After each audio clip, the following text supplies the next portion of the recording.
നമസ്കാരം. നാട്ടുരാജ്യ ന്യൂസിൻ്റെ രാഷ്ട്രീയ വാർത്തകളിലേക്ക് സ്വാഗതം. ഇടുക്കി പാർലമെന്റ് ഇലക്ഷനിലേക്ക് ജനവിധി തേടുന്ന NDA സ്ഥാനാർത്ഥി സംഗീത വിശ്വനാഥൻ ഇന്ന് വെങ്ങല്ലൂർ പ്രദേശത്ത് പര്യടനം നടത്തി. BJP സംസ്ഥാന സമിതി അംഗം PP സാനുവിൻ്റെ നേതൃത്വത്തിൽ പഞ്ചായത്ത് കമ്മിറ്റി അംഗങ്ങളായ BJP പ്രവർത്തകരും BDJS നേതാക്കൾ ഉൾപ്പെടെ നിരവധി പ്രവർത്തകർ പങ്കെടുത്തു.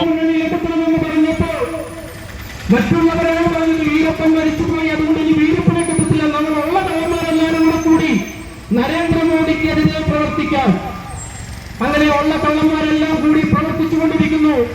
പക്ഷെ BJP ഒന്നും ചെയ്യാൻ ഈ കള്ളന്മാർക്ക് കഴിയില്ല എന്നുള്ളത് ഇന്ന് ഭാരതത്തിൽ നമ്മൾ കണ്ടുകൊണ്ടിരിക്കുന്ന ഒരു കാഴ്ചയാണ്. ഞാൻ അവസാനിപ്പിക്കുകയാണ്. വന്ദേ മാതരം.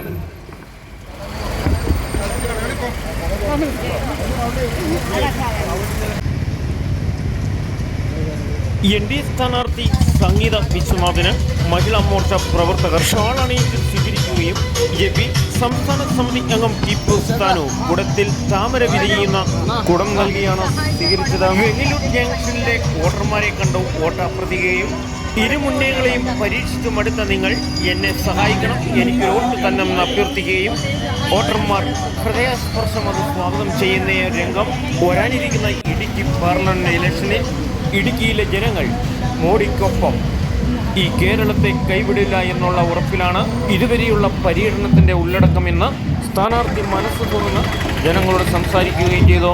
കേരളം പുതിയ കേരളത്തിൽ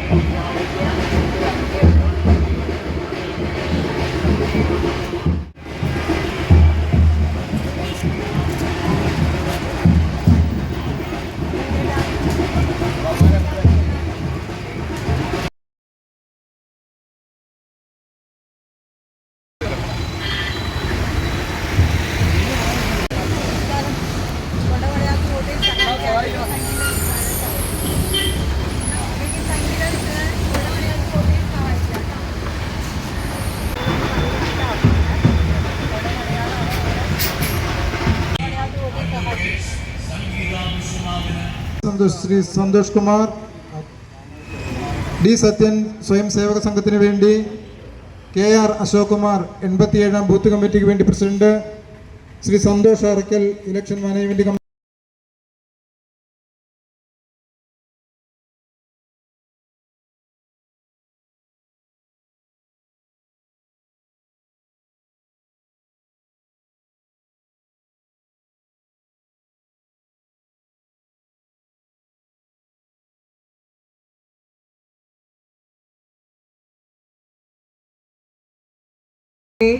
കരങ്ങൾക്ക് ശക്തി പകരാൻ ഒരിടനിലക്കാരനില്ലാതെ ഇടുക്കിയുടെ മണ്ണിൽ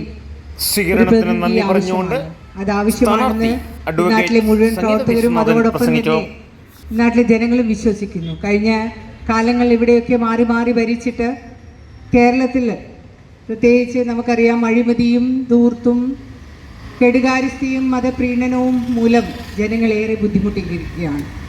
ഇടുക്കിയുടെ മണ്ണിലാണ് ഇവിടെ തലകുത്തി നിന്ന് ശമ്പളം മേടിക്കേണ്ട ഒരു അവസ്ഥയുണ്ടായിട്ടുള്ളത്. അതുപോലെ തന്നെയാണ് ഈ പെൻഷൻ വാങ്ങണമെങ്കിലും പിച്ചച്ചട്ടി എടുക്കേണ്ട ഒരവസ്ഥ ഇടുക്കിയിൽ മണ്ണിൽ തന്നെയാണ്. ഇവിടുത്തെ പ്രശ്നങ്ങൾ ഒട്ടനവധിയാണ്. ഭൂപ്രശ്നങ്ങളുണ്ട്.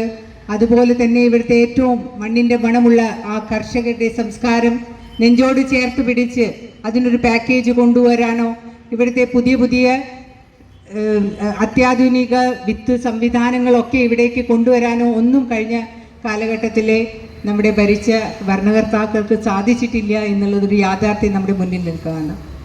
അതുപോലെ തന്നെ മലയോര റെയിൽവേ ആയാലും മുല്ലപ്പെരിയാറായാലും ആരോഗ്യ മേഖലയിലായാലും ഒക്കെ തോട്ടം തൊഴിലാളിയും ഓട്ടോ തൊഴിലാളികളുടെയും ഒക്കെ ക്ഷേമകാര്യങ്ങൾക്കൊക്കെ നമ്മൾ നോക്കിക്കഴിഞ്ഞാൽ എന്താണ് ഈ ഭരണകർത്താക്കൾ നമുക്ക് ചെയ്തു തന്നിട്ടുള്ളത് എന്ന് ചിന്തിച്ചുകൊണ്ട് നമ്മൾ ഏപ്രിൽ 26-ാം തീയതി പോളിംഗ് ബൂത്തിലേക്ക് പോകേണ്ടതുണ്ട്.